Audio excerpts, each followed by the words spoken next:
வரலட்சுமி நோம்புன்றதால நான் பூஜை பண்ணியிருக்கேன்.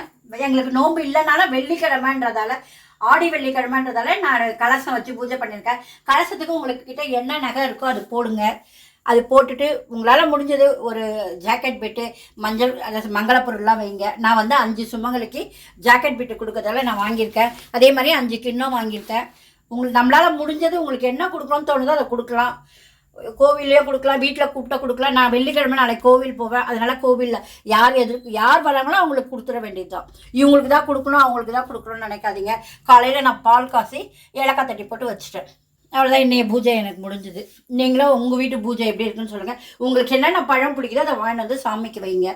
டெய்லி சாமிக்கு நைவேத்தியம் வைங்க.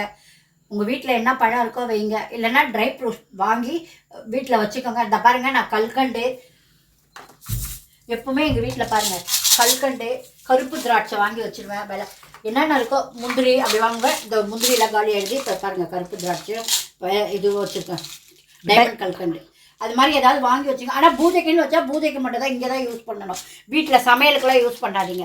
இது சாமிக்கு நைவேத்தியத்தை பாருங்கள், நான் நைவேத்தியம் காலையில் வச்சுருக்கேன், கருப்பு திராட்சை வச்சுருக்கேன். இது நாம் எடுத்து சாப்பிட்டுக்கலாம். எப்பவுமே டெய்லி சாமிக்கு ஏதாவது வைங்க. தண்ணியை மாற்றுங்க, டெய்லி தண்ணியை மாற்றி வைங்க. சாமிக்கு ஏதாவது உங்களால் முடிஞ்சது முந்திரி திராட்சை பேரிச்சம்பழம் அது மாதிரி எது வேணா வைக்கலாம். எப்பவுமே வேலைக்கிழமைனா பாபாவுக்கு நான் பிஸ்கெட் வச்சுருவேன். ஏதாவது ஒரு 10 ரூபா பிஸ்கெட் வாங்கி வைப்பேன். ஏதாவது குழந்தைங்க வந்தால் கொடுத்துருவேன். இல்லை நாமளே கூட தான் சாப்பிட்லாம். வாரம் ஒரு பிஸ்கெட் பேக்கெட் மட்டும் பாபா கிட்ட எப்பவுமே எங்கள் வீட்டில் இருக்கும்.